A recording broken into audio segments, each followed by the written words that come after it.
Okay, welcome everybody to ARCI's video meeting number 10. Today's the 17th of April, 2021, and we've got a great turnout here in video land for our meeting today, and we've got some great presentations lined up, as you can see there in our agenda. And the main thing here to remember today is stay on mute if you're not a presenter or asking a question. And the first thing I'm going to do is go through a brief introduction. I'll turn it over to Matt to talk about YouTube, and we'll do our presentations. And then after the presentations, Tom Kleinschmidt, our president of ARCI, will do a special announcement on an upcoming swap meet. And then we'll do show and tell and items wanted, items for sale.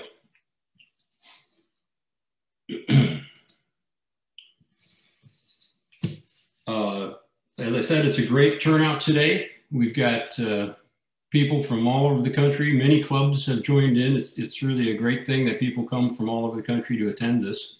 And there's presenters from other clubs here today as well that have some great stuff to show us. I'd like to encourage everybody to try your hand at being a presenter. It's really a great thing to do, to share your knowledge and your passion with all of us here. And it's pretty easy to do. It's as simple as sharing your collection with us, doing a video tour. We have one of those today. We'll have one of those next month. Or it could be a very sophisticated slideshow, as we'll see here with our first one coming up today. So please consider being a presenter. Our next meeting is May 15th. We're doing these every month. So if you work on a presentation, there'll be a time in the future where you can certainly give it to us all. And if you have any feedback, or you're just looking at this on YouTube and you don't know much about it, you can go to that email address right there and give us some feedback, or ask us to send you an invitation to the next meeting. And as you probably heard a few minutes ago, we are recording this and it gets put on YouTube. So as I mentioned earlier, stay on mute, please. The presenters each have a prearranged time to talk. We get through that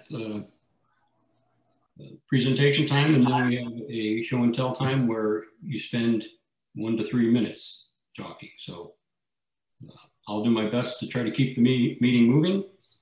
And with that being said, I'll turn it over to Matt to talk about YouTube. All right, thank you. Okay, so a couple of considerations. I'll keep this quick. We've done it before. Now that we're on YouTube, we need to pay attention to some things that we didn't have to pay so careful attention to before. If you don't want your full name written in the agenda and you're a presenter, let us know, because if you don't tell us, go in. In the recordings that go on YouTube, the Zoom overlay of your name, as you see on the gallery screen right now, is not shown. If you're giving a presentation and you've got your email or other contact information in it, and you don't want YouTubers to see that, you might want to take that out of a presentation and put it in the chat window. Chat window is a great place for all sorts of details about items that you're interested in getting in more information on, directions to your house or whatever. But anything spoken in the meeting does go out on YouTube, so it might not be the best place for that kind of information. You've already heard the recording stop and start. I'll be doing that near the end, as we don't record the for sale and open discussion session. Please be aware of not having copyrighted music in your presentations, because that gets us a copyright strike on YouTube. And obviously, we're not just reposting stuff on YouTube that other people have already done. And like a lot of things with this meeting, we are learning as we go. So some of these rules are subject to change as we figure out that we need to change course. One other item, I've mentioned the chat is a good place to put stuff. I've already posted in the chat the invitation to next month's ARCI meeting. So if you'd like to go ahead and register for next month's ARCI meeting, you can do that at any time. Remember, this is the registration week. And then also, the Mid-Atlantic Antique Radio Club has extended an invitation to the participants of this meeting to join their meeting. And so the normally secret information to get on their Zoom meeting for tomorrow is also in this meeting's chat. Good. We're just doing a little survey here to see who's interested in doing a show and tell at the end of our presentation section. So that gives us a little way to budget our time.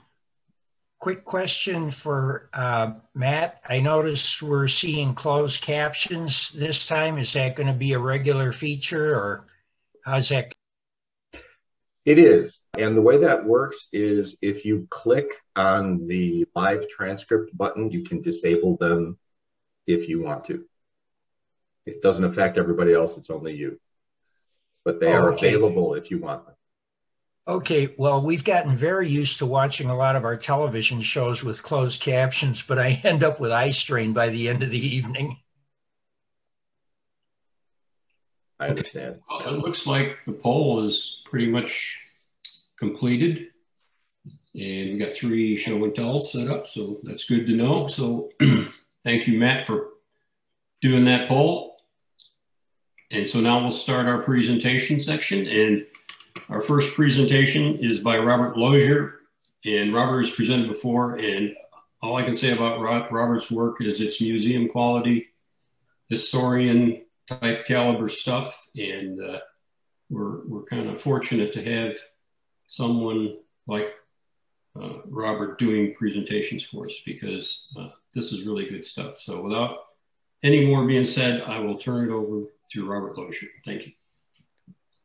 All right, thank you. Let me do a share screen.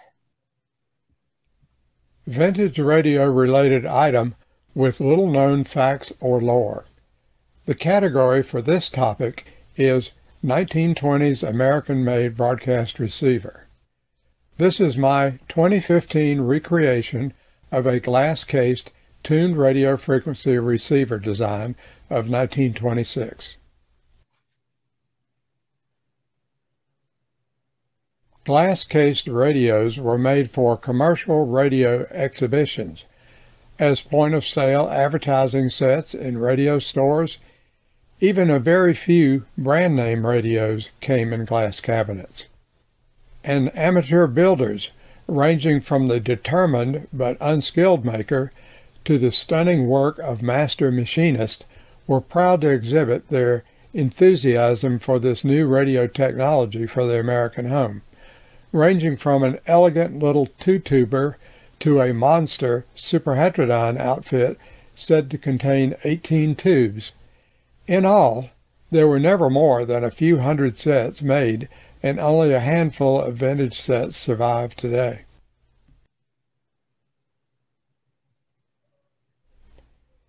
Many moons ago, like back in the 1980s, I found this derelict home-built outfit at some sort of vintage radio meet. It was built into a crude cabinet that was missing its lid. It had an ugly hard rubber panel that I really wondered if it could be made to look good enough for display. But it had a Schickling S700 power output tube and 3 Schickling SX4000 tubes in it. I wanted those tubes, and the price was right for a guy like me with little play money.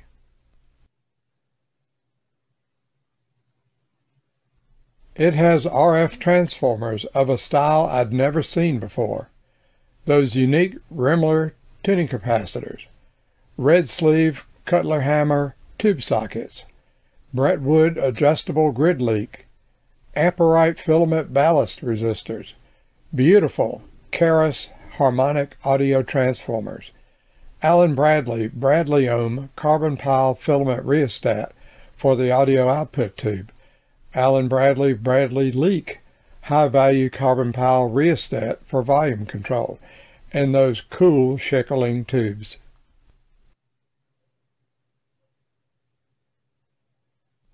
I thought that these parts would look great in a glass case. I experimented with drilling holes in 1/4-inch thick plate glass using spade-type bits supposedly especially made for glass drilling, but my drilling efforts produced nothing but miserable failure. I simply gave up and placed this set under my workbench for the next few decades. 25+ years later, I find this article in Radio in the Home magazine, dated June 1925. That's my radio layout. It's called a Quadraformer receiver. Why had I never seen those coils? It turns out the coil maker was the Gearhart-Schlueter Radio Corporation in Los Angeles, California, far away from radio meets here on the East Coast that I could attend. With lots of documentation on the circuit, I had great incentive to make my glass set a reality.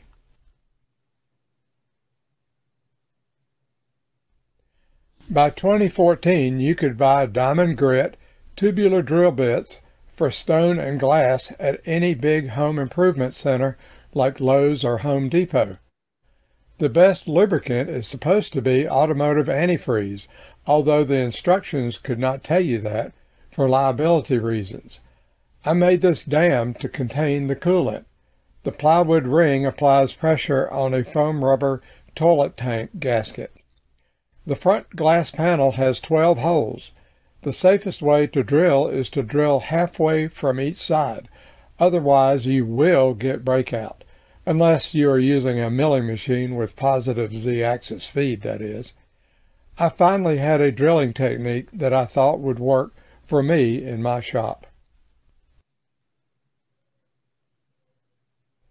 So what could my glass set look like? I had 9 years' experience using SolidWorks computer automated design software at work, but never had a need to do photorealistic rendering of my work. I decided to give it a try. I created basic models of each part and arranged them just like my set layout in the magazine article.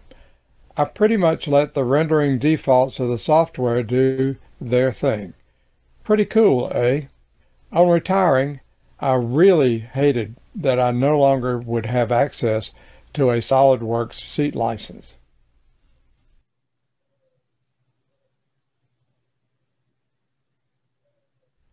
A full render from this perspective has me feeling pretty good about how it would look.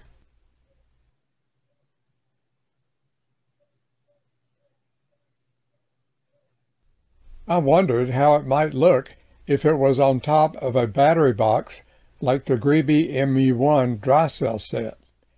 It would give me a chance to add some cool marquetry of a microphone and lightning bolts. But no can do.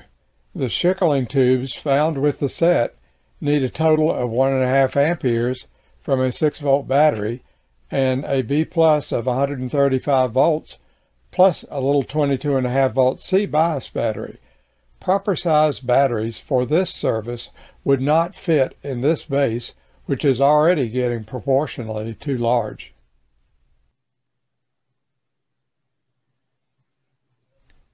I made the baseboard the old-fashioned commercial furniture way of the day. Create a sheet of poplar, lumber core plywood and apply walnut veneer to the top side. Cut to size and add solid walnut trim with a common OG routed profile to bring the base to size. I decided to route a channel in the board that would be lined with green felt to serve as a nice cushion for the plate glass.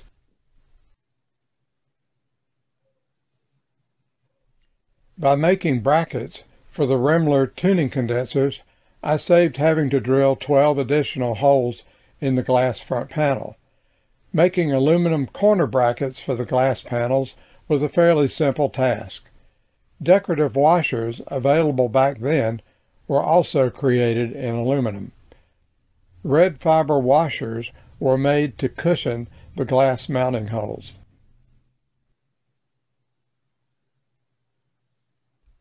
Well, phooey. I discover I'm missing a couple of solder lugs. I've gone this far, may as well make exact copy lugs. I used electroless tin solution on the brass after fabrication to match the old.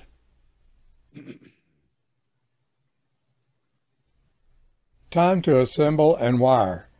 A good old Dayle laptop is always at the bench loaded with all my project pictures. This old laptop is just about worthless for anything else these days, but the screen renders photos very well. But having cost me just $10 at a yard sale, there was no harm if it gets damaged on my chaotic bench. I want to do this right the first time.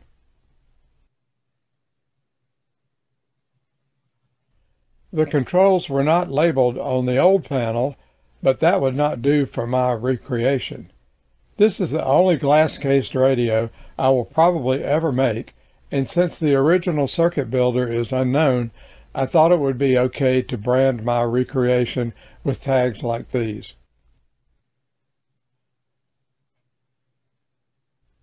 So here is the set in all its glory after an unreasonable amount of shop time. My one and only homage to the glass case sets of the mid-1920s. For me, photographing this set was a nightmare. Definitely such an object is best seen in person.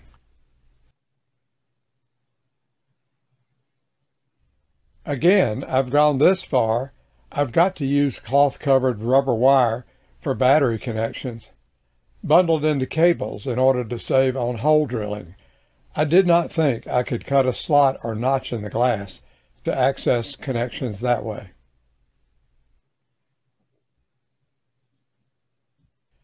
You were not going to be motivated to build a radio back then unless you had devoured copious quantities of radio magazines, books, and hopefully had the good fortune to associate with other boys and young men infected with the radio bug.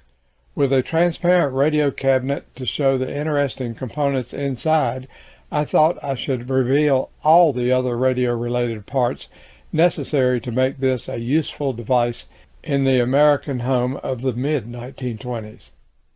So I showed 3 large-size 45-volt B batteries and a 22.5-volt C battery. Since the radio looked new, I decided to show museum-grade replica batteries that I make. This set uses 1/4 and 1/2 amp filament tubes that were commonly powered from a 6-volt storage battery. I think I have the only complete surviving example of a full-sized Willard lead-acid battery branded as being specifically for Radio A battery service. They do not survive in collections because these full-size batteries were taken to your local auto garage when pronounced dead to be sold for 50 cents to $1 for the scrap value of the lead and maybe an extra bit of money for the hard rubber case. This was because of the booming automobile industry. Battery recycling and rebuilding was already a big business in the 1920s. If you did not want to take your A battery to the garage to be recharged every couple of weeks, you needed a hydrometer to measure charge state on your battery. That is in the red cardboard tube with screw cap. A trickle charger like this Ballkite chemical rectifier could keep your battery topped off. You could have a Yaxley charge controller switch that would automatically disconnect the charger when you turned on the radio in order to prevent hum in your radio. You needed some sort of loudspeaker, and why not use something like this nifty Tower Adventurer cone speaker that could be easily driven by that Schickling S700 power tube. But for DX work, you are going to need headphones. We know this set was being used for DX because of the notations on the removable paper logging scales found on these Remler dials. We are not done yet. For DX work, you are not going to use an inside loop or a piece of wire strung about the room for an antenna. No, sir. You needed a proper outdoor skyhook, aka long wire antenna. Boxed antenna kits were commonly available, containing the antenna wire, porcelain or glass insulators, lead-in wire, a few insulator standoffs, a lightning arrestor, and a hefty ground wire, and copper clamp for a grounding rod driven into the soil, or if there was a cold water pipe close by, that would do also. Since I could not bring an 8-foot long ground rod into the exhibition area, I could at least show the ground clamp on an old brass water spigot.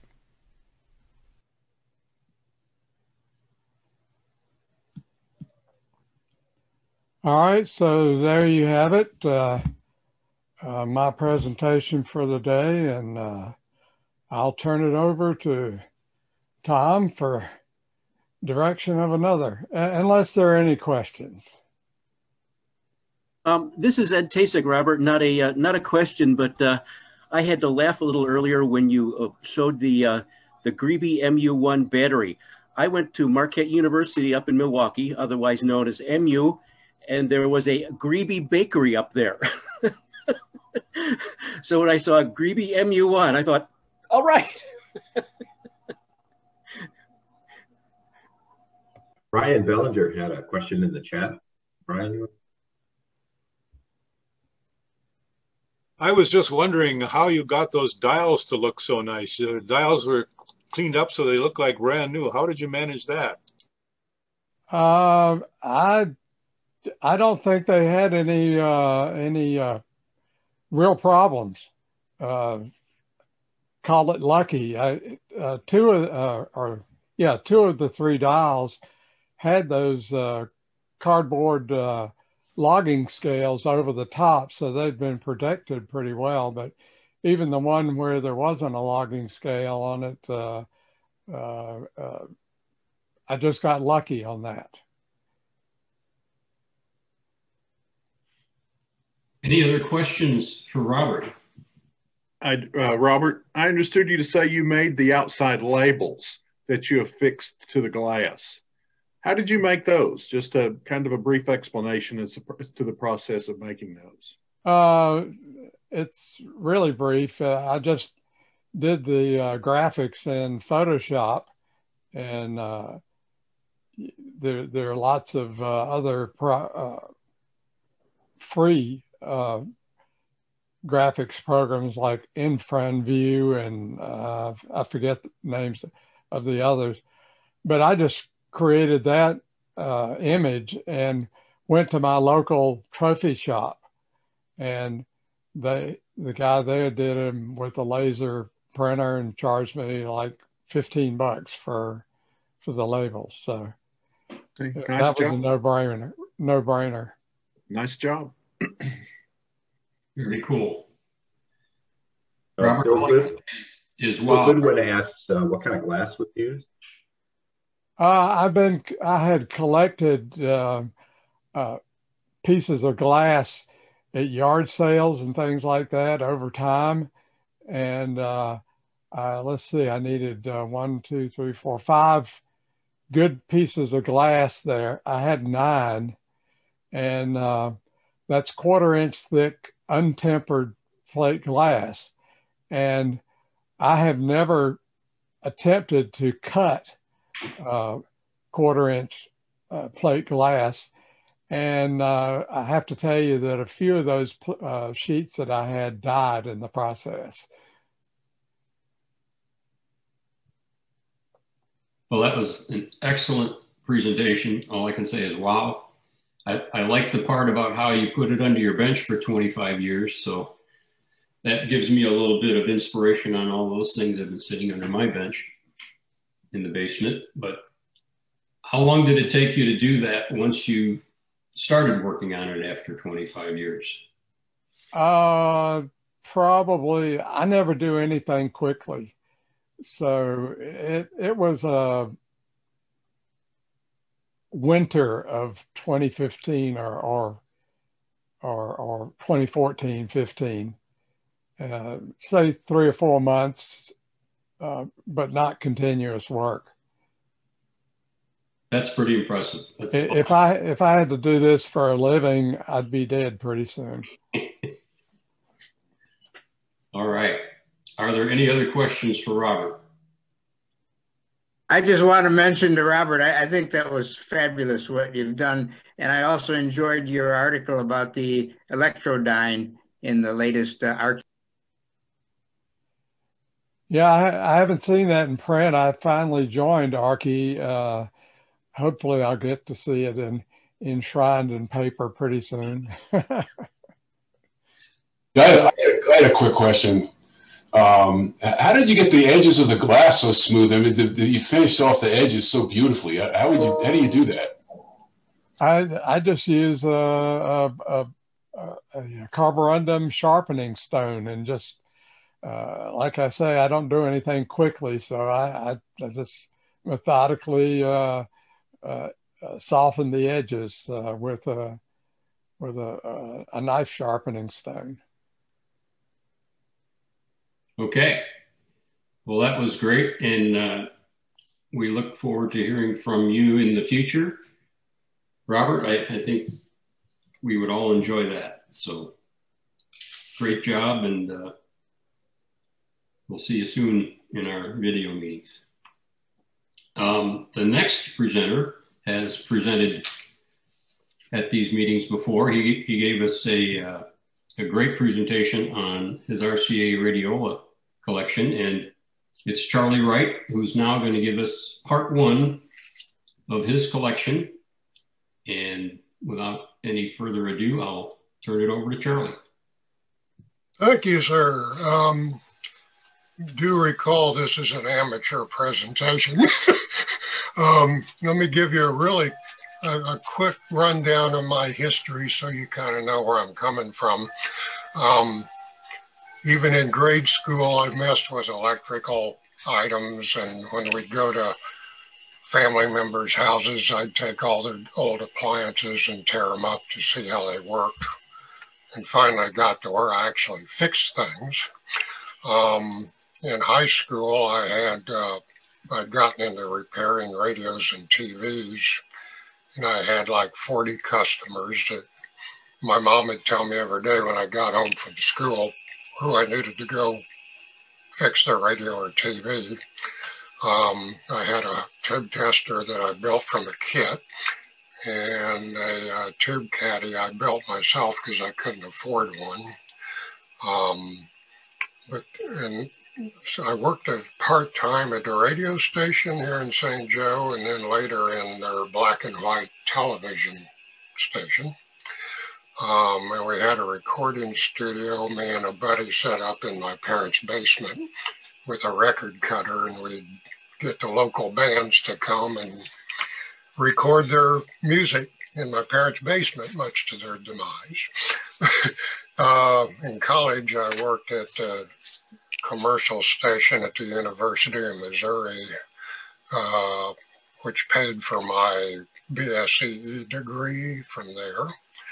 And then I worked at the oscilloscope plant of Hewlett-Packard in Colorado Springs for 10 years. Then came back to Missouri and worked in manufacturing, mostly doing automation work. About 1990, I started collecting, mostly from auctions and garage sales, just cheap $1 or $5 kind of sets. My big break was when HDTV came. The owner of the station in Columbia said I could have the old tube transmitter if I'd come and get it, which is about 5 tons of electronics. So I did that and realized that there was several tons of copper included in this, which at $3 a pound is not a bad return. So I thought, well, you know, maybe I should check other stations, and I ended up salvaging 25 transmitter sites for about 100 tons of transformers, transmitters, wire, rack equipment, whatever. And the scrap from that what funds my collection.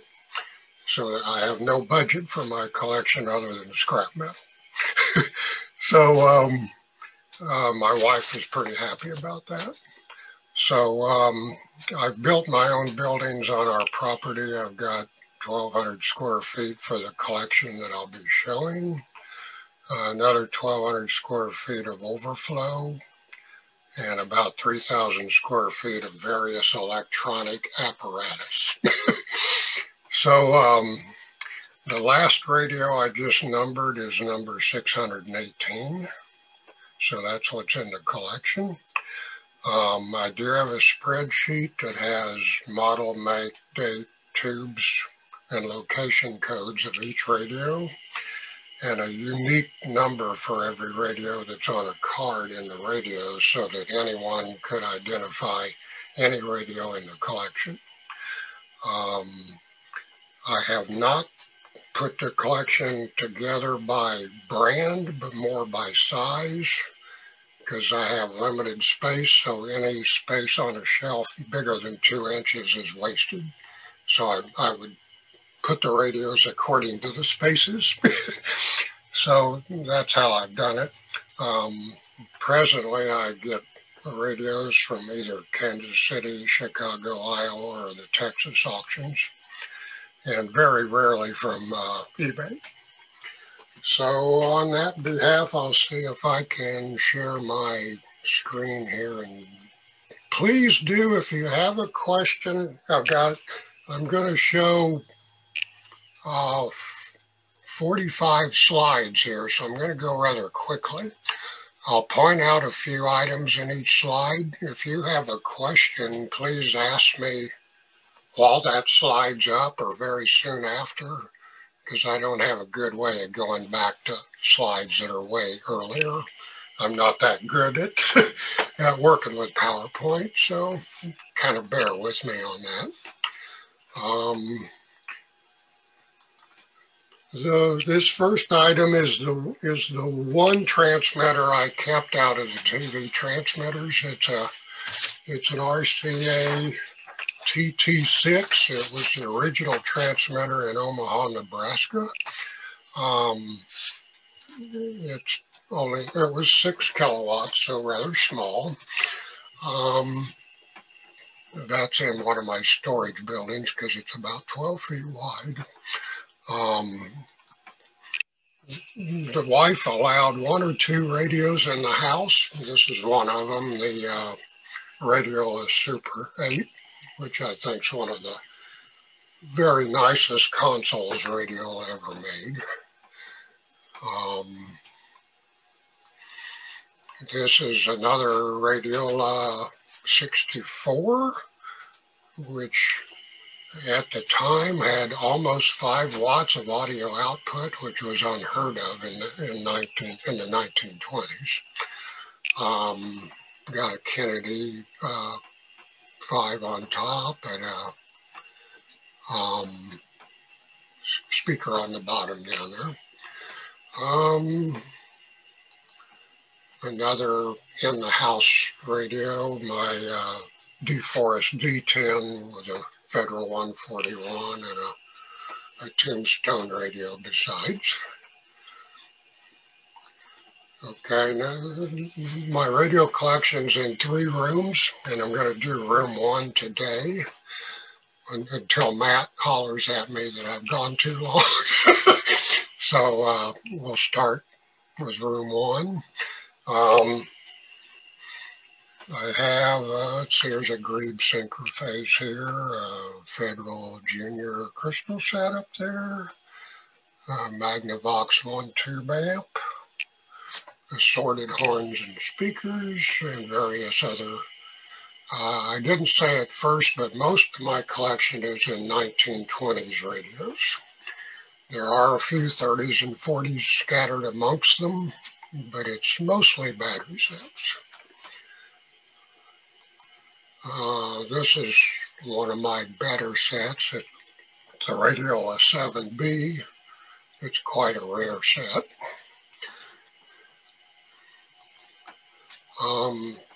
I like these phono panel sets because the tubes are exposed, and you'll see that I like radios that you can see the tubes. So this is a federal phono panel, 5-tube set in a Victrola cabinet.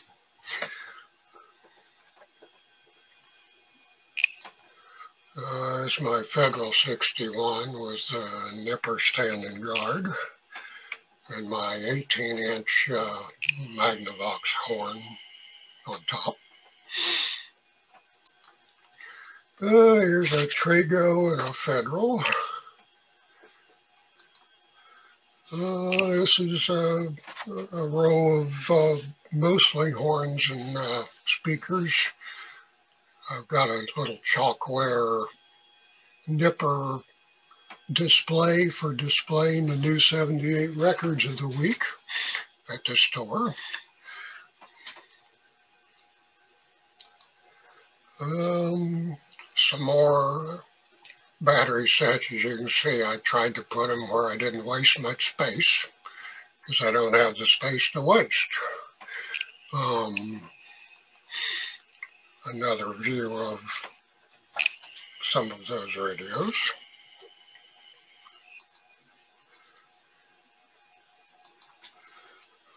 Here's a couple of Freed Eismans and a RCA Tombstone and a Clarion up at the top.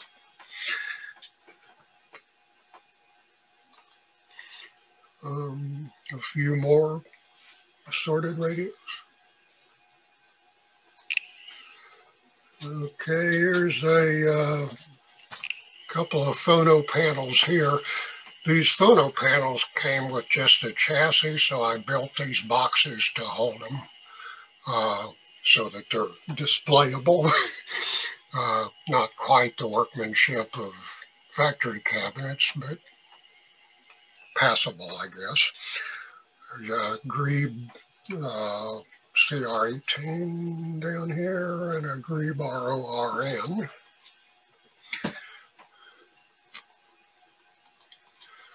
Here's a Radiola Regenoflex and a Kennedy 110, amongst others. There's a Radiola 4, Radiola Special, and my rarest set, the Radiola 7. I got an early black and white RCA TV, and this is the RCA CT100. It's the rarest of the commercial color sets. It's the first color set manufactured commercially in 1954. And this particular one was the first set ever sold in St. Joe. So I was kind of happy to get that.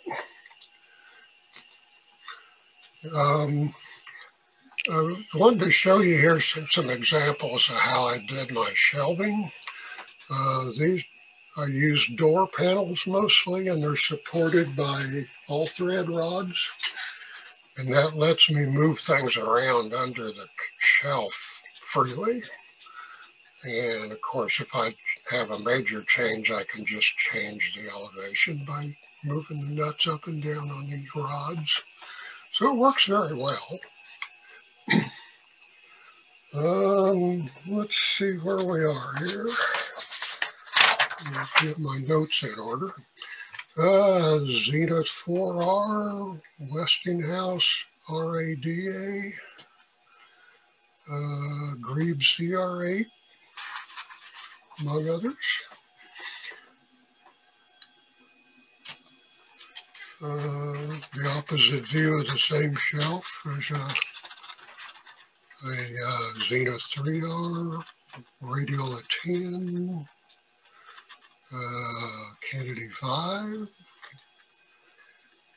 Radiola Grand, 3-tube Magnavox amplifier. Here's another one of the shelves I made using solid core doors. They're just wide, 30-inch doors are just wide enough to give you room to put radios on both sides. And the uprights are attached to the rafters above, so it's very sturdy. This is a radiola sign that was in front of the 15,000 radiola dealers that were put together in 1922. It's a metal sign that's on both sides. And back from my childhood days, this is one of the motors I built when I was in grade school, which has survived for 60 years and still runs. And another phono panel, a Federal phono panel. Let me see where I'm at here now. There's a Radiola 5, a DeForest D7, my RCA clock, so I can tell what time it is, and a Stromberg Carlson 1A.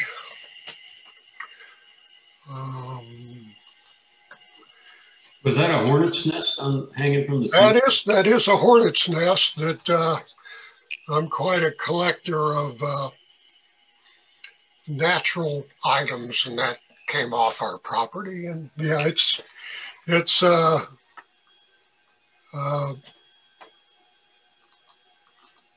you didn't try to make it into a radio, did you? It's just sort of breaking the monotony of the radios. There's another one right here that's a bigger one. Okay. Hopefully they're unoccupied at this time. They were carefully debugged before bringing them in the house. I've heard of people that made that mistake. Okay, this is the other side of the row you saw earlier. We have let me see where I'm at here now, a K12 breadboard, Kennedy 6, Grebe CR14 over here.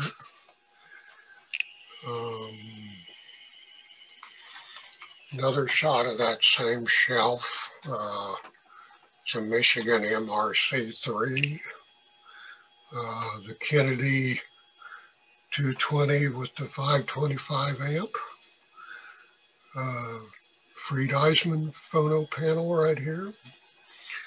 And there's a Federal 59 lurking down there at the bottom.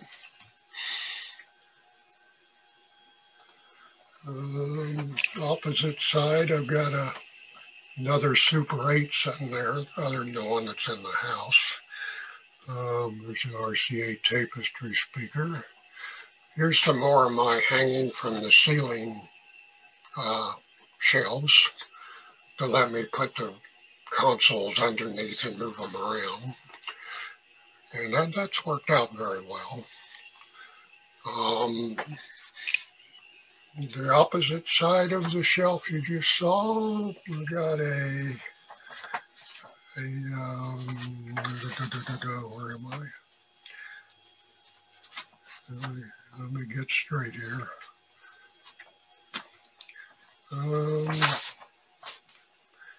AK-10. Yeah, okay, AK-10 right there.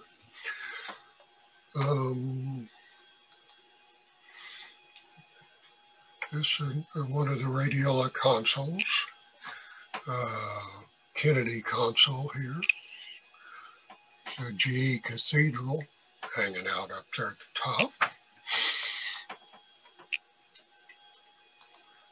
There's another Radiola console. It's a Zenith completely round tube TV. I thought was pretty cool. I've managed to acquire about 25 or 30 of these round tube televisions. Most of them are in my overflow building. There's a Music Master exposed tube radio and a floor model Radiola 20. That's fairly hard to come by. couple of 4 speakers here, and the top shelf is assorted radio batteries, very different brands and sizes. And then I've got all my telegraph stuff here among it.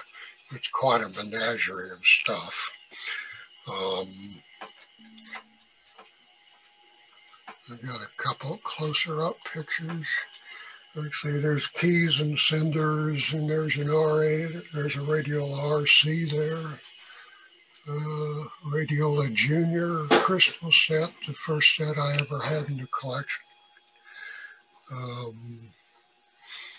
Let's see, let me get straight here.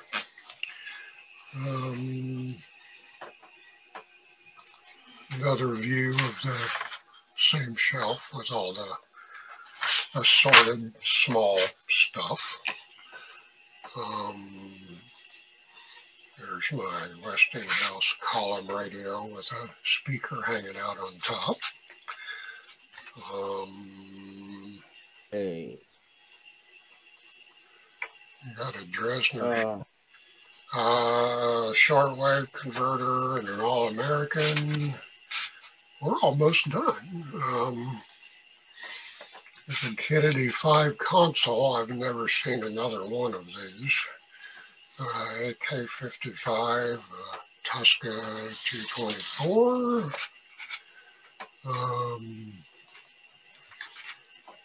Here we have a Radiola 30A console, Radiola 106 tapestry speaker, an echo phone,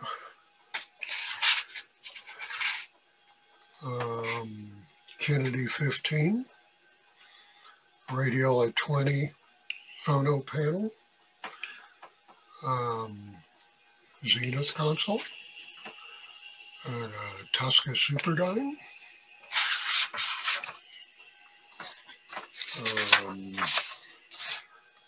Radiola 104 speaker.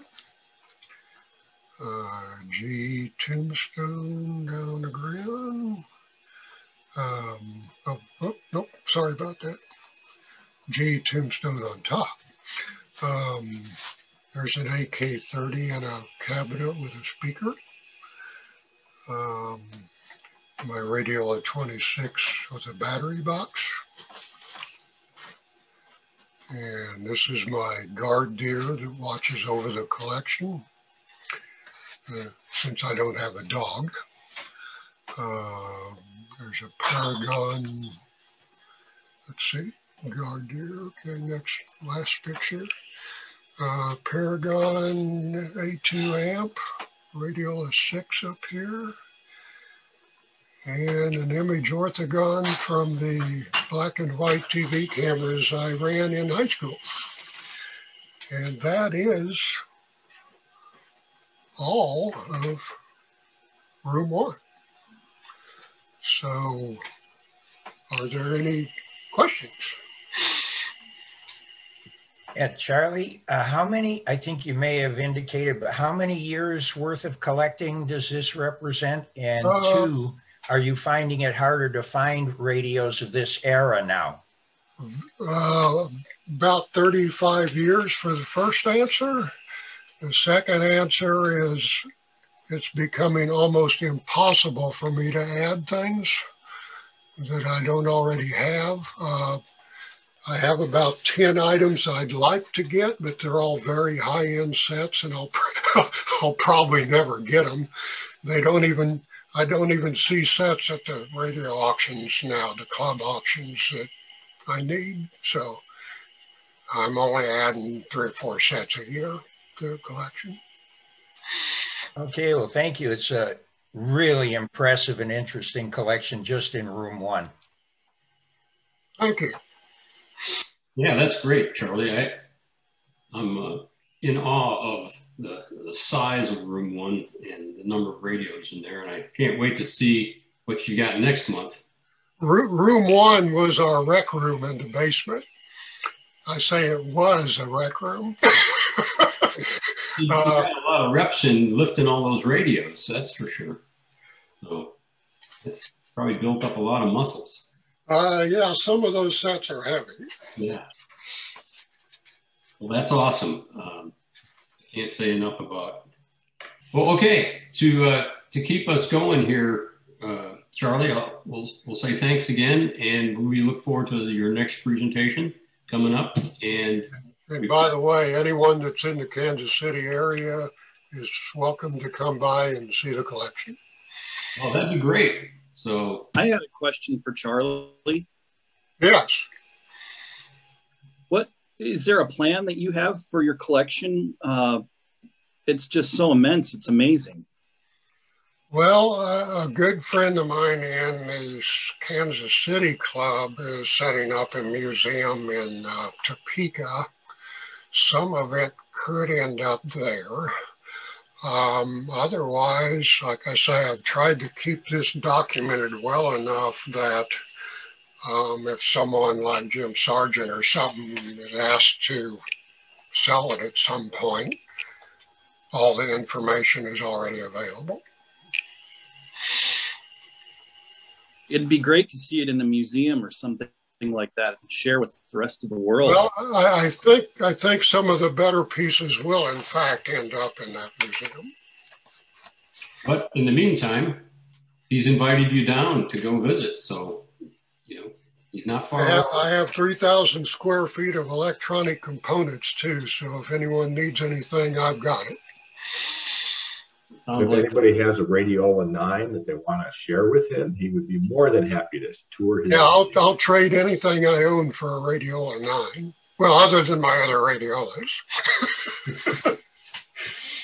Okay, well, thanks again, Charlie. And we got a couple more presentations to do here, so we got to keep moving here. So our next presenter is Jeff Pennoyer. He did an excellent show and tell a number of months ago.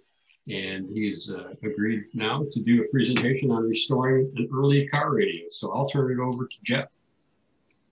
There we go. First try the unmute thing. Hopefully that's working. Working? All right. Yeah, thanks. I love hearing these stories, and that glass radio. I think it's inspirational. I mean, I want to make a glass radio in the radio now. And then Charlie's comment, I love to hear how guys got into this.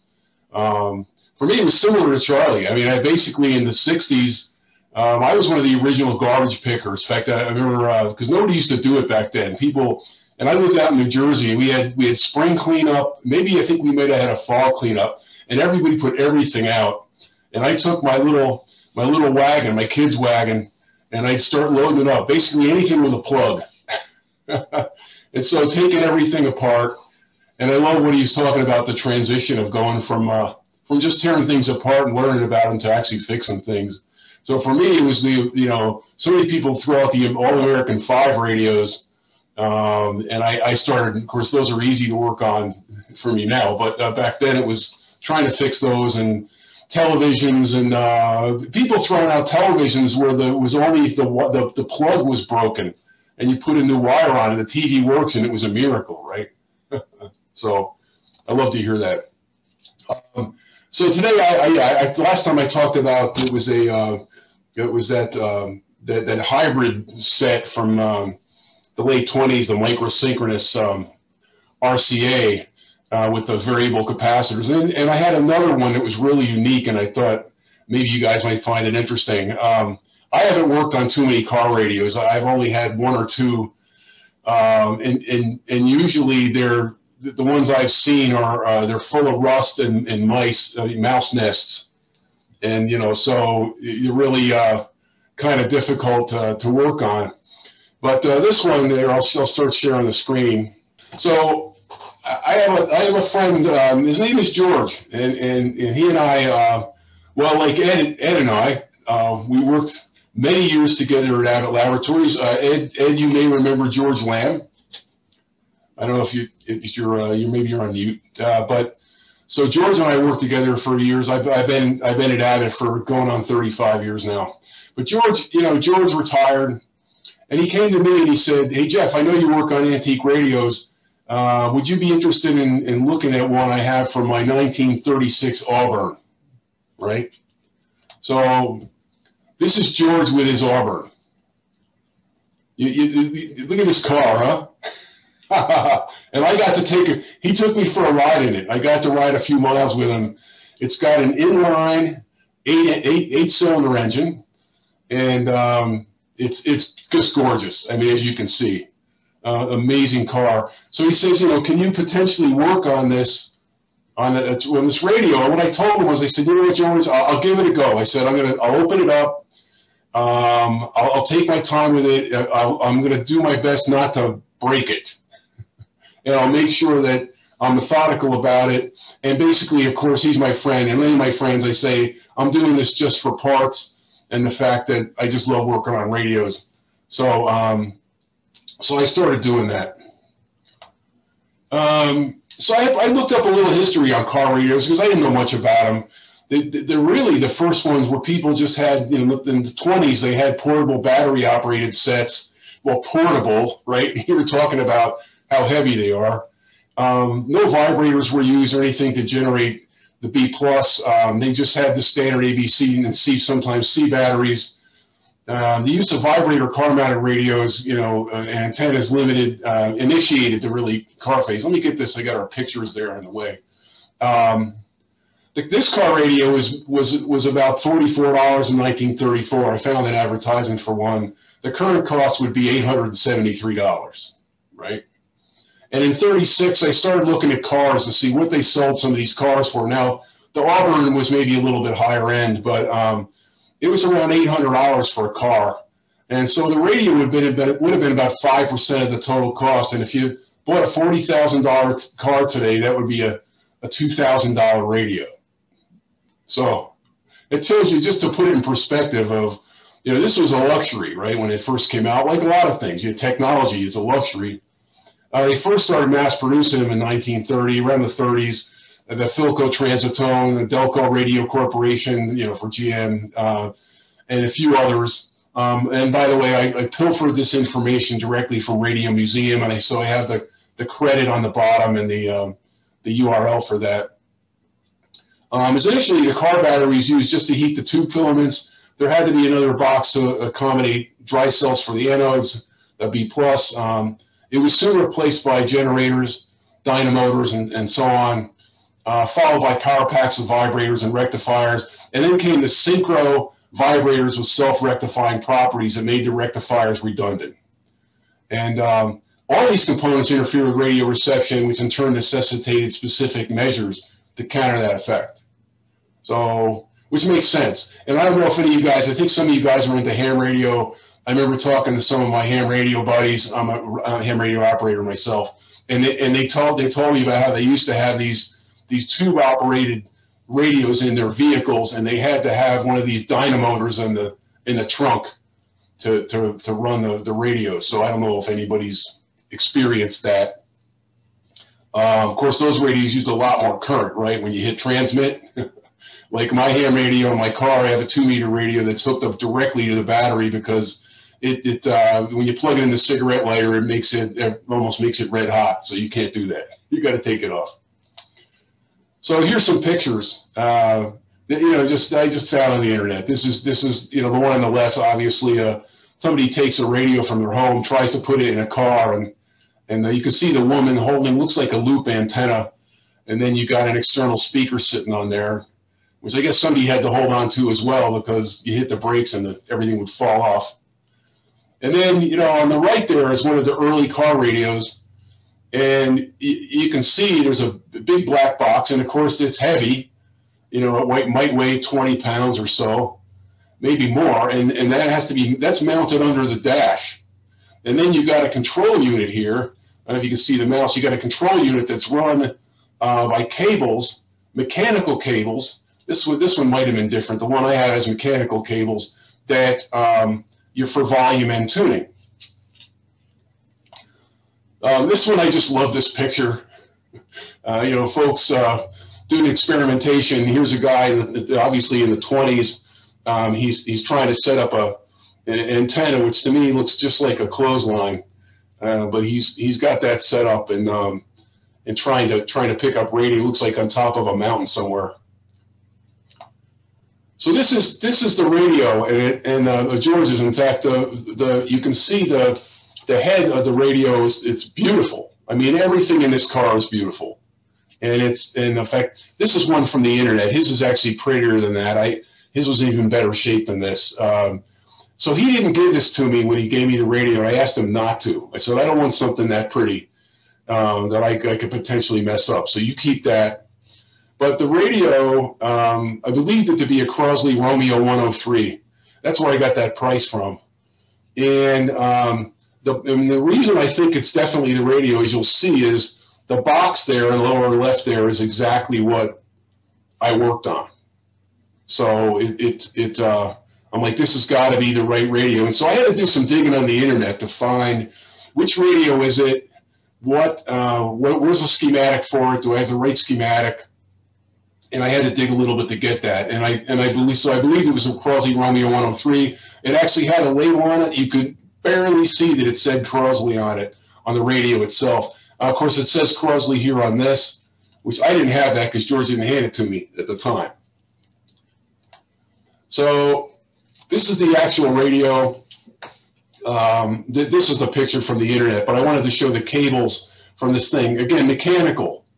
It's got mechanical cables that go in, and they feed into these two holes right here, and they've got a shaft at the end. I don't think it's splined. It's a square shaft that goes in and turns the tuner and the volume control inside the box. This is the front of the box. In some of these, this one had a built-in speaker. So the speaker's in there. And then it had this is the mounting bracket. So you can see how heavy this radio must be to have a mounting bracket that's this hefty, right? And it had to be, because this thing is, you're in a car and it's bouncing around. This box was, like I said, I didn't weigh it, 20 pounds. It's not light. Here's a schematic for the radio. And you know, it's nothing unusual about it. It's an early superhet. Here's the tube arrangement in here.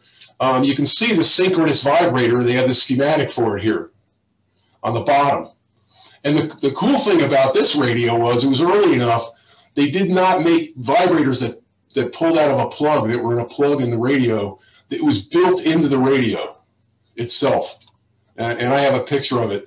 So one of the first things I did was, and of course, I do the things that all you guys do, right? I pull all the tubes. I put them on my Hickok tube tester. I check them all. I found out 2 of them were bad. I got replacements. And of course, the first thing is immediately replace the electrolytic capacitors and all the paper caps. And did that, checked all the resistors. I got to that point and I said, okay, I'm gonna plug this thing in, slowly power it up at 6 volts. I have a ham radio power supply down here that can put out enough current. This thing takes, I think it was about 1.5 amps. I didn't have any way to get 6 volts other than try to use a 12-volt car battery and use some resistors to drop it. But I didn't have any resistors that were hefty enough to do that. So I had a ham power supply that puts out like 30 amps. So it's plenty. And then I powered it up the first time, and you can hear the buzz of the vibrator. In fact, in a minute I have a video I'm going to show you that you'll get to hear it. And so it didn't have any of these. And so, by the way, if any of you guys work on auto radios, unfortunately, one of my friends who does this work passed on. He gave me a box of, before he passed, or after he's passed, his wife gave me a box of vibrators. So I have some 6 and 12-volt vibrators. If you guys are looking for any, you're welcome to have one. If it's the right one, it's yours. So this is the radio itself, the top and the bottom. Of course, you can see I replaced all the orange drop, all the capacitors with orange drop capacitors. The electrolytics are over here. Everything else tested out good, even these power resistors, and they didn't get too hot on operation. This is the synchronous vibrators on the bottom here. There's a little bit of rust there. And it has 2 adjustment, like adjusters on the bottom, which I didn't mess with. I said, if this thing's working right, I'm not messing with it. And I didn't do that. And this is the top arrangement here. The one thing he wanted me to do was, this is actually, I restored it for him, and it was set up for 6-volt positive ground, or 6-volt negative ground, my bad. And then he came back to me and said, hey, Jeff, you know what? You need to, is there any way you can switch this to 6-volt pos ground? Because that's what the car is. And I said, yeah, sure, George. I remember reading something about in the radio that's a pretty easy thing to flip this. Well, sure enough, there's just this little flap here that bolts on, and all you have to do is switch these 2 wires on the screws here, and it goes from negative ground to positive ground. Done. Took like 5 minutes. So I was happy about that. So in operation, so let me click on this, and hopefully the video thing comes over. Well, in fact, let me stop it for a minute, just to let you guys know, this video is for George, who doesn't know anything about antique radios, so I was trying to give him a little bit of a intro to stuff. So it's certainly not for you guys that know all this. Hello. Let's see. This is February 7th, 2021. It's a little video about, this is George's car radio. I think he told me it's a 36 Auburn. This car radio is made by Crosley, which made a lot of radios back then for people's homes. And this is a really, really early car radio. It's a 6-volt, it comes as 6-volt positive ground, 6-volt vibrator power supply. It's got 5 tubes. And the cool thing is, and this is the reason I have it this particular time, I've already restored this radio. I've put new capacitors in it. I've tuned it up, made sure all the components are just right, tested all the tubes. I think I had to put 1 or 2 new tubes in it. Was to convert this back to from negative ground to positive ground, because George wanted to have the car in its original state. So all I had to do here was take this little flap here and pull this off. And there's 2 terminals in there, and all you got to do is switch them. Switch one to the other, and then you switched it from positive to negative ground, or vice versa. So this just goes back on after you do that. And I put new screws on there because the ones on there were pretty messed up, and it looked like somebody had changed it from negative to positive a few times. So yeah, this is the radio. Right now I have this hooked up to my ham radio power supply. And I can set it for 6 volts, and it puts out enough current to run this radio, which is, the radio needs I think it's about 1.5 amps to run it. Switching this around because I wanted you to see the other side of it. I'm sorry, I'm moving this around like this. This is the interior of the radio, and all those orange, we call them orange drop capacitors for obvious reasons. All those were replaced to get rid of the old paper capacitors in there. There are a couple of electrolytic capacitors here that are brown that have to be replaced. Everything else was checked, components were checked, everything checked out fine. So these are intermediate frequency transformers here. And again, the tubes, I checked them all, I had to replace a couple of them. This is a coil here of wires, this to prevent some interference from the motor of the car. And so that's kind of some of the inner workings of this thing. I gotta hook up my wire again here. And we're gonna turn this on, and we're gonna see this operate. So now, as I said, this is set for positive ground again. It's the original car. In fact, what I did here was I switched the color coding of the wires to make them correct. Red is usually positive, so I have that on the ground of the radio. I made this one red. The other one is black, which is conventionally is negative. So the negative wire is going in. Before that, I had it set differently, right? So we're going to connect this up. This thing should be ready to go. Get this out of the way. This is just a dummy antenna. It's hooked up to the center wire of the antenna wire here, just to give us some good reception. So if we turn this on, I turn on the power supply. We can actually hear the vibrator in the radio spinning up, and the radio is on. I already had it turned on, so you know, if I can go in here with the screwdriver, this is the on-off switch. Turn it back on. Tubes are warmed up, and we have to go into the other with the screwdriver to adjust the variable capacitor to give us our, and you can actually see the capacitor moving as I do this. The only thing So direction, 20th pick. and the radio is actually pretty sensitive. So I'll stop it there. It goes on for another minute, but yeah. So I made that for George. I wanted to show him, hey, his radio, George, your radio works. You ready to put it in the car? And when he gave me a ride in the car, we turned it on, and sure enough, it worked. We had a little ignition noise, but it worked. So just real quick, I'm not sure how much time I have, but you know, this I had an actual manual for this. I found on the internet. You got to love it, right? Stuff's out there. And the cool thing about this, I had a picture of the under-car antenna. So this car, they did not have an antenna sticking out of the top like these did later on. They actually had an antenna loop and assembly under the chassis of the car. And you know how that worked, and you know, amidst all the metal that's under there, and the fact that it was worked for the reception on this, I guess it's interesting to me, right? Of course, you're listening to it's a ground wave, right? Because it's low, you know, it's not high frequency, it's ground wave, but it's so you know, that's not even a figure. You're picking this up. And right now he's got just got a wire that runs toward the back, and the guy ran an antenna. It's horizontally polarized, but it still picks up pretty well. As most of these antennas, they had them vertical, and I don't think it matters at these lower frequencies as much.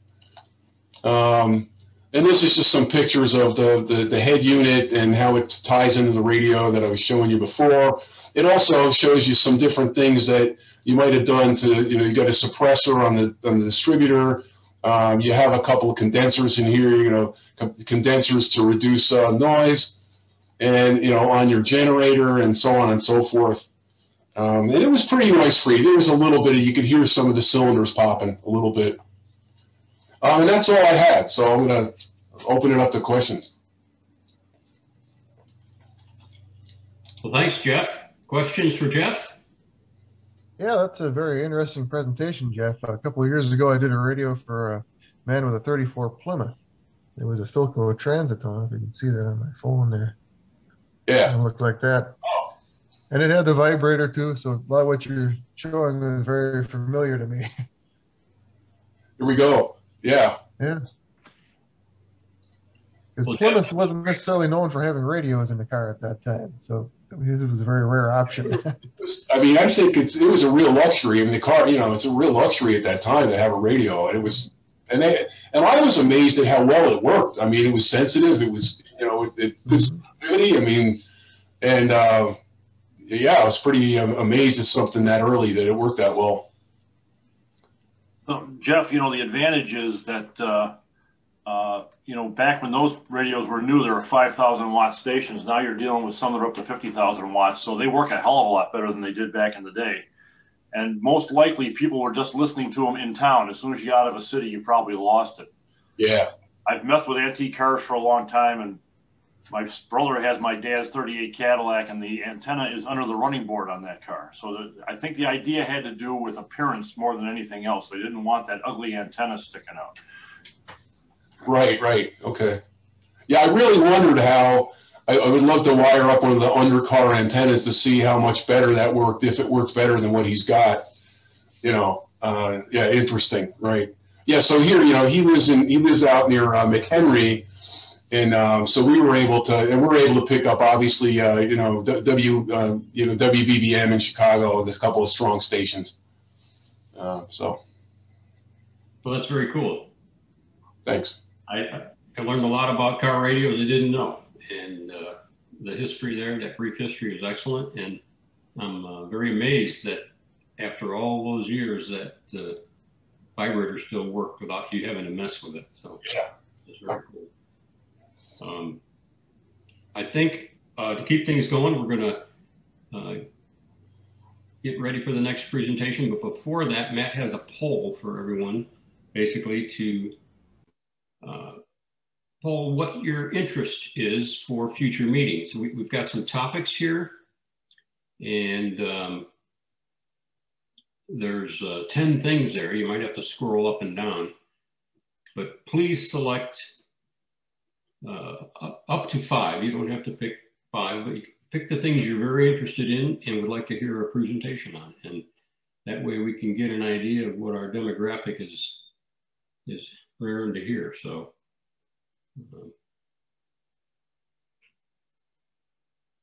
Right. We put items up there that we were interested in, but who knows if our interests overlap with your interests.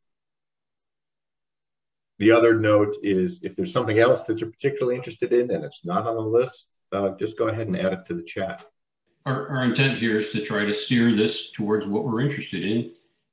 Not that these have been uninteresting, but there's just so many topics out there that people want to hear about. And we're going to try to tailor it to what you guys want to hear about. Our next presenter is Tom Kleinschmidt, our president of ARCI, and he's going to continue with his radio preservation series. This will be part 5, which has been a fascinating journey through how to preserve a radio. So, and we'll probably put this information out in the email we send out after the meeting. So you'll be able to digest this a little easier at your leisure. So here we go, number 5. Today we're going to fire the set up. And just as a reminder, this is what we're working on. 1947 vintage FADA, All-American 5, which was already a topic earlier today a couple times. Because basically that car radio is an All-American 5 with an RF front end on it. So it's all, it ends up being a 6-tube radio. But it's the same circuit in the car radio as it is in this house radio. So again, this is basically Radio 101 stuff, and I'm not telling you it's the only way you can do it, but I am telling you it's a way to do it. So today, as I mentioned, we're going to do power up, and then next time we'll be probably talking about replacing the power cord and the condensers and so on, because they are in need. So here we go. Step 1, as you may recall from the early video, there was this loose electrolytic capacitor just flying around. Whoever put in these gray replacements just didn't take off the ground connection to this one, and it's got loose wires hanging out. So that doesn't seem like a really good idea to power up, because who knows where they're going to end up, plus it's in the way. So that got removed. And then next step was to go check the power cord with an ohm meter. And we got 243 ohms here. So if you take a look at the data plate, this thing should draw 50 watts at 115 volts. And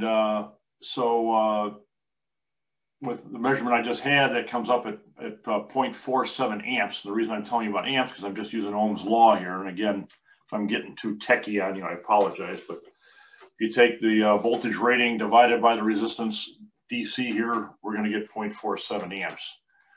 And then if you multiply amperage times voltage, you get watts. And so I'm coming up with roughly a 54 watt load.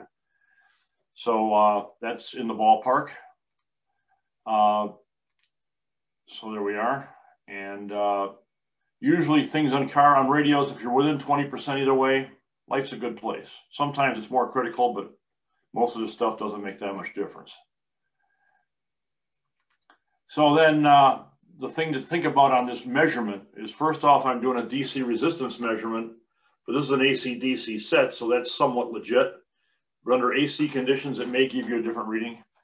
The other thing is, you know, this meter has a 9-volt battery in it, and how many volts they're putting on there for the ohms test, I don't know, but it's going to be something 9 or less. So you're kind of assuming linearity here. When you put 115 volts AC, will you get the same resistance? You know, you might not, most likely, so it's pretty good. The thing to consider, though, if you don't meet the 50 watt criteria, give or take, if it's under 100 ohms, you possibly have a short. Don't power this thing up. You could burn something up. That's probably the most important problem in this group. And then if it's greater than 500, you know, you got something that's probably way out of spec. It's unlikely it's going to work. And if it's infinite, it's guaranteed not to work. And if you recall from last time, we had a high resistance power switch, which would have made it not work. Because I actually did try it out with that bad power switch in there that had like 40 or 50 ohms, whatever it was. And the set would not power up. So that's our first activity. So next thing, we're going to throw some power on this thing. We're going to do our Dr. Frankenstein impersonation. So I'm going to talk a little bit about tools here. We've spent some time in these talks talking about dim bulb testers. And frankly, until recently, I'd never heard of a dim bulb tester. And that's the embarrassing thing for a guy with a degree in electrical engineering to tell you, but that's what I'm going to tell you. But I learned back when from my dad, when I was a kid, how to use a variac to power up anything electronic. And basically all variac is a variable transformer. That's what this big knob is hooked to. And this particular one, which is made by General Radio, has a voltmeter and an ammeter on it. So you know what's going on the whole time.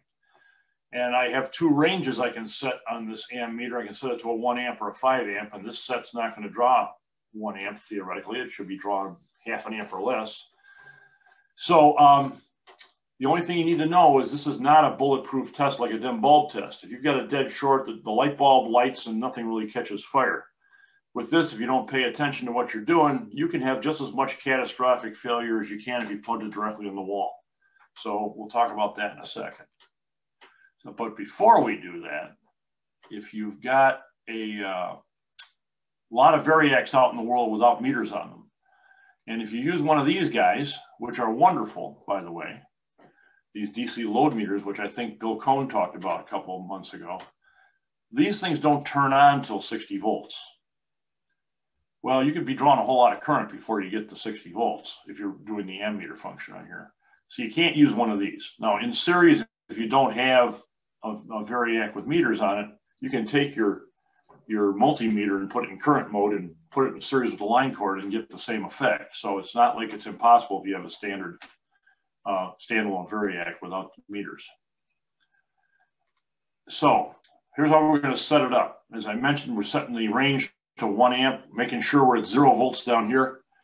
We got the radio turned on and plugged into the variac with the variac off. And so that's kind of how we're starting out.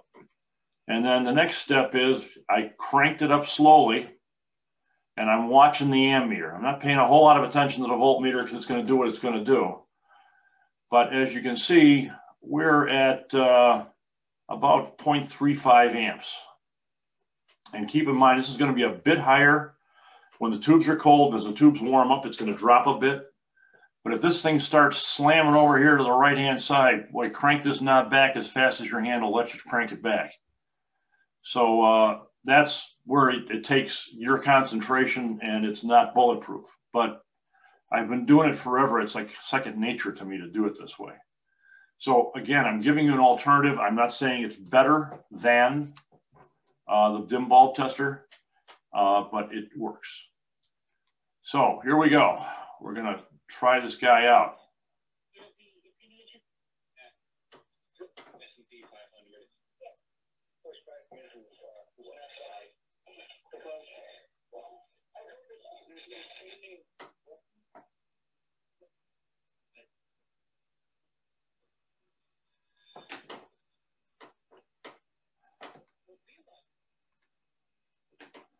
So it works. I was as surprised as you are, by the way, because I expect that those paper capacitors, at least one of them would have been shorted. But it works. And with paper capacitors, as you all know, it'll work for as long as they feel like working. So we'll be talking about taking the next steps with it next time. So why did I power it up before I changed the capacitors out? And before I change the power cord. Now keep in mind, the power cord is not inherently unsafe. It does have a cut in the insulation, but it's not inherently unsafe. And the real reason is the things that you can't get, the unobtainium parts. You know, if I got a bad IF transformer, am I going to spend the time to try and fix it? Probably not. Or find another one. If there's some other component in here that is having a really bad day, you know, you just don't know, because what happens is, and I'm very guilty of this, if I test the tubes, replace all the capacitors, put a new line cord on it, and then power it up for the first time, I don't know if whatever defect is there, I imposed in there or it was there already. Now, keep in mind, I tend to default to that method. especially if there's a lot of damage like rotted wire and all that kind of stuff. I definitely don't power it up. So you kind of got to use a judgment call here on condition of the set. And this one's in decent shape, and there wasn't anybody messing with it except to replace those electrolytics. And that was done in a reasonable way that wasn't shorting the ground or anything like that. So that's why, you know, I powered it up in as-is state. In fact, it's something that Bill Cohn can help me out with. The guy in Australia does this all the time with his sets to make sure he's got a benchmark to understand what's going on. Dave Tipton. That's what I got. Go ahead, Bill. Dave Tipton. Dave Tipton, thank you. So that was today's adventure. Any questions? Well, thanks, Tom. Any questions for Tom? Yeah, the only thing I have a comment. I do often use a combination of a Variac and a dim bulb tester, where I just put the dim bulb on the front end of the Variac so that it works as a current limiter. Yes, that's valid. I just didn't want to get that complex for the purpose of the presentation.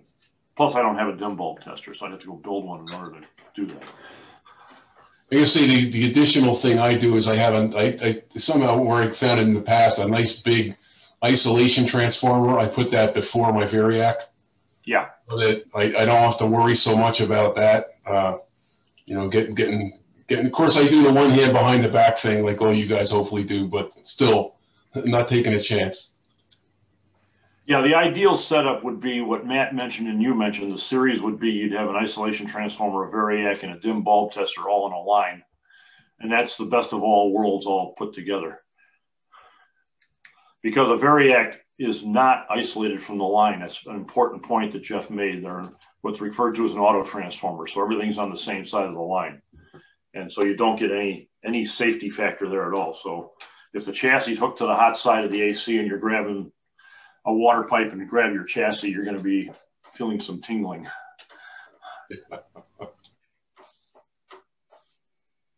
Okay.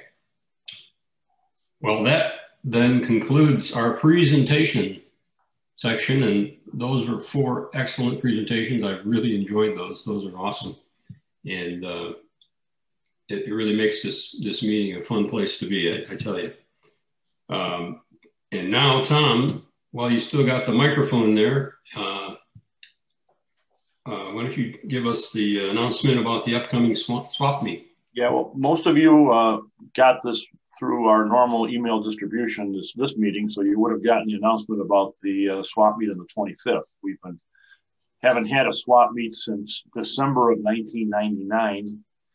Because I'm sorry, that's the wrong date. Where'd that come from? December of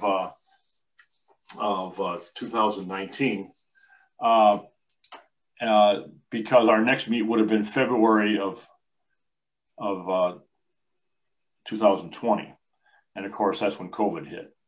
And so we are now going to have a meet, and some people had commented that there were a nauseous amount of rules, and that's true, but I didn't invent them. We went and looked at what the state of Illinois recommendations are for flea markets, and that is what we recreated on there. And we are just really trying to impress on everybody to manage your social distancing. We will be at the American Legion Hall in Carroll Stream, Illinois, which we are traditionally at this time of the year anyway. And they are happy to let us use the parking lot, and they're happy to let us use just the restroom inside the building. We're not allowed to use the inside of the building at all for any other purpose. So I think if we space cars out and everybody wears a mask, we'll be okay. So that's that meet. And then June, we normally do a joint meet with the 6 Meter Ham Club in Wheaton at the DuPage County Fairgrounds. The fairgrounds is not scheduling any activities at this time. So they canceled their meet. Whether we have a meet in June or not will depend whether COVID goes the way we want it to go or whether it goes the other direction. So we're going to do it kind of on an event by event basis. So it brings up the other thing, which a lot of you folks from around the country come to, which is Radio Fest in August. Quite frankly, unless Illinois is at what we refer to as phase 5, we cannot have a large group gathering, which is what that would be considered. And we are in phase 4 right now, which is limited stuff. You know, restaurants are open, you can do most activities, but large group activities are still not a happening thing. So we're going to make a call on that fairly soon because of a lot of preparation for Radio Fest that you can't just do overnight. And we're not quite at that point. So you'll see some announcements coming out on what's going to happen with that. So I'm going to leave that open-ended because we don't have a plan yet because we're kind of basing it on where the state's going. So that's the 3-second overview, which took a lot longer, of what's going on with swap meets. So anybody got any questions on that?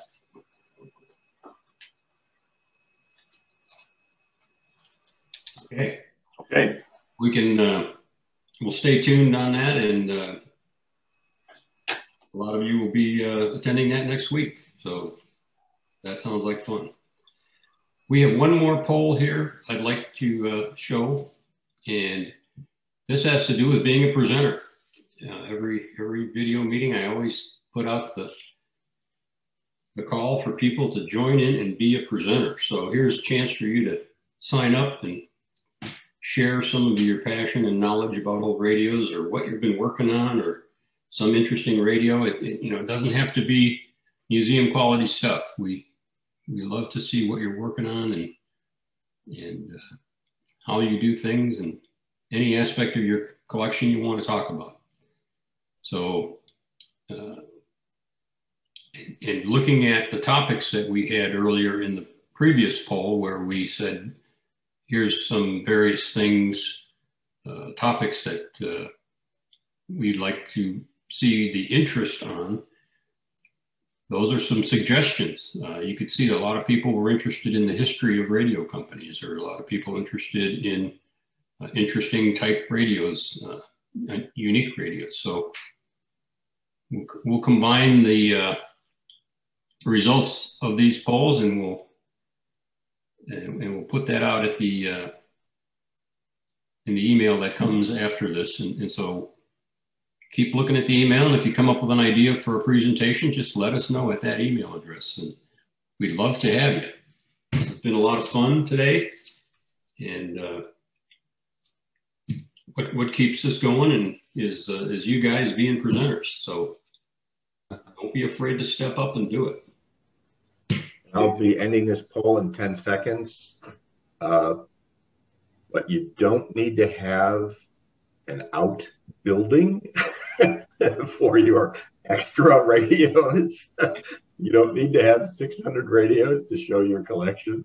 That's right. Charlie, I'm afraid you might have set the bar too high. There is no bar being set here. It's more like a personal, individual, human interest story, telling us about how you got started in this. And that's really what's interesting. So, and I put it on the chat, but I'd love to see is guys, and all of us have had what I call a tough dog, right? All of us have had a radio that we tried to restore and we couldn't figure out what the heck was wrong with it. And then, for me, I put those aside and I just keep trying and keep trying and trying. And we eventually find what it is and fix it. I'd love to hear some guys' stories on things that they found and they repaired, you have an open RF, coil, and you actually hand wound it yourself, or you ended up having a coil, something that was shorted, you didn't know it was shorted, and you had to figure it out. Something was really hard, because a lot of times, if I call it a virgin radio, if nobody's touched the radio, and you at least replace the electrolytics, and you say, okay, I'm going to slowly power this up, like Tom was talking about. A lot of times they work, right? And so the question is, when they don't work, or something starts on fire, what is it? How did you fix that? I'd love to hear about that from people. Okay, some good suggestions. So I look forward to all of the presenters in the future. And with that being said, I'm going to wrap up the presentation part. And now we're going to go into the show and tell part, which is the 1 to 3 minute quickie show and tell. And I think we have 3 people that answered the poll. So we've got plenty of time to finish that. And I think we've got 1 person that wants to list something for sale at a minimum. So with the 20 minutes or so remaining we have, let's start into the show and tell. Who wants to go first?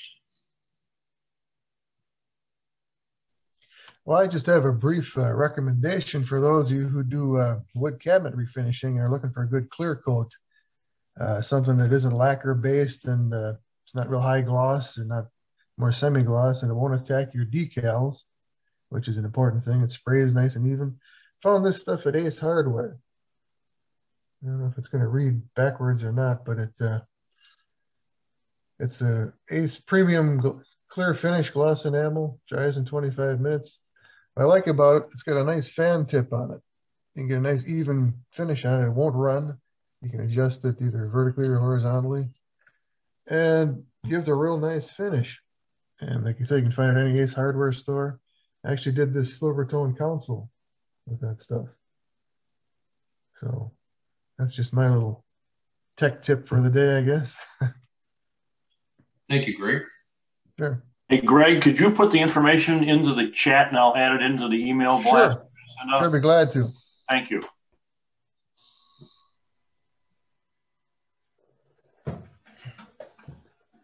I have a want item. Yeah. Yeah, some years ago, I wrote an article on FB Chambers and Company. I have only 2 items, so I'm hoping one of your members has FB Chambers items that they'd be willing to part with. Could be anything from coils, loose couplers. He also sold other components. I just don't know how far west his products made it. He was a Philadelphia manufacturer in the 19-teens.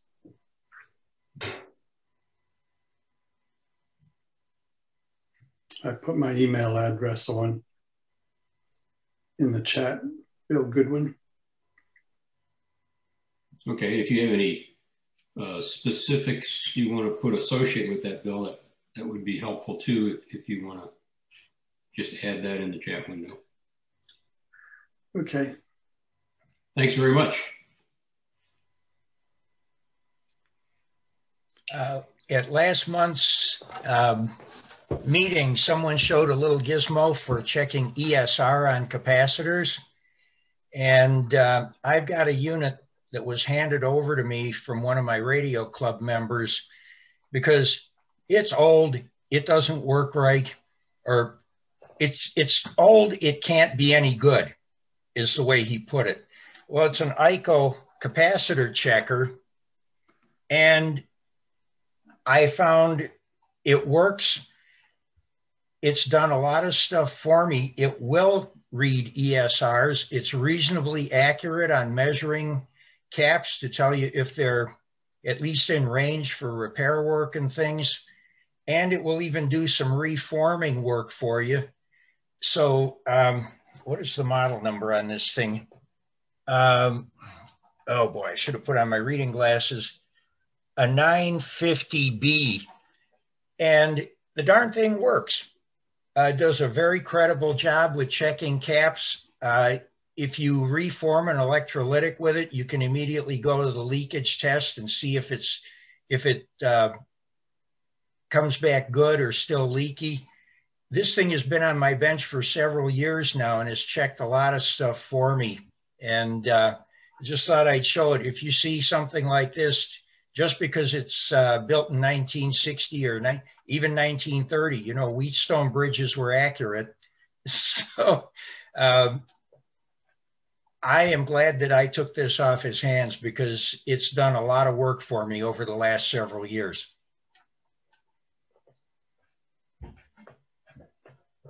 Well, thanks, Ed. Any other quickie show and tells? Anyone want to jump in? I've got a couple things. Dayle Boyce here in Milwaukee. And for those of you who went to Marquette or are familiar with the Greeby Bakery is still around. They make wonderful crullers. You get them at other stores. But today I want to show you the short pocket radio. It's about the size, it fits in a short pocket. Prior to transistor radios, this one's called Belmont Boulevard. It was made in Chicago. And I like battery radios. And this little radio is a 5-tube super het, made right after World War II. The battery compartment in the bottom. You pull the chassis out, and it's got 5 little Raytheon tubes in it. Wow. It comes with an earphone, and this is some of the miniaturization stuff that was a result of World War II. You'll find these tubes in swap meets and junk boxes. And here's a printed circuit board that I found at a swap meet that had a bunch of small tubes in. And some of them come with the full wires on, and some are meant to plug into tube sockets. So it's an interesting little radio, and I just thought I would share that with you folks. And that's great. Dayle, I think I missed the brand name on that. Belmont. Oh, okay. What? They private labeled an awful lot of stuff for other companies, including Montgomery Ward. Yeah, they made this on the paper that came with it. It says that at that time, Belmont Radio Corporation was a subsidiary of Raytheon Manufacturing Company. Raytheon made those tubes for lots of other radios and stuff, and the post-World War II industry. Yeah, and Bill Cohen was telling me the other day that the transistor radios that say Raytheon were made by Belmont because Raytheon owned Belmont, but they thought the Raytheon brand had more cachet, so they that's who made the Raytheon brand transistor radios. As we talk, the Belmont brand sort of went away in the early 50s, and were those the 1-volt tubes, Dayle? Evolved into the Raytheon brand. These are the something. What did they use for batteries in that? What did they use to get a B+ voltage in there?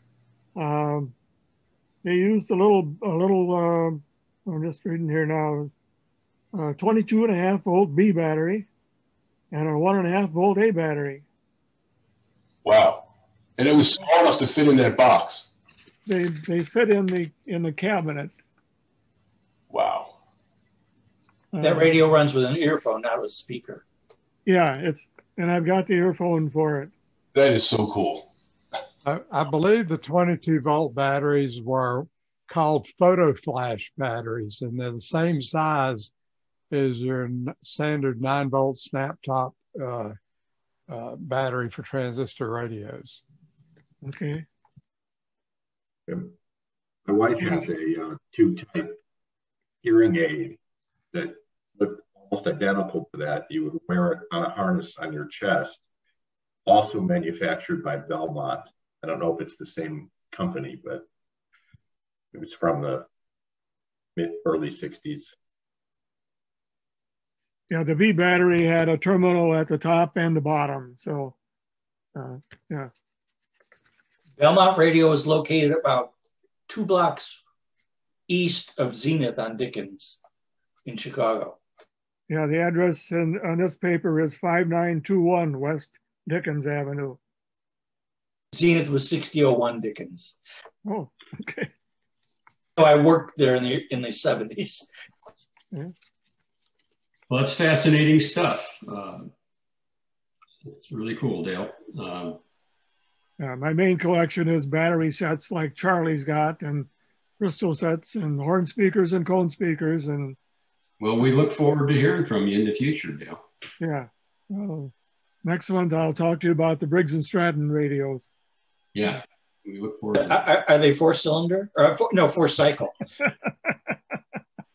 You got to add oil to the gas. Yeah, yeah.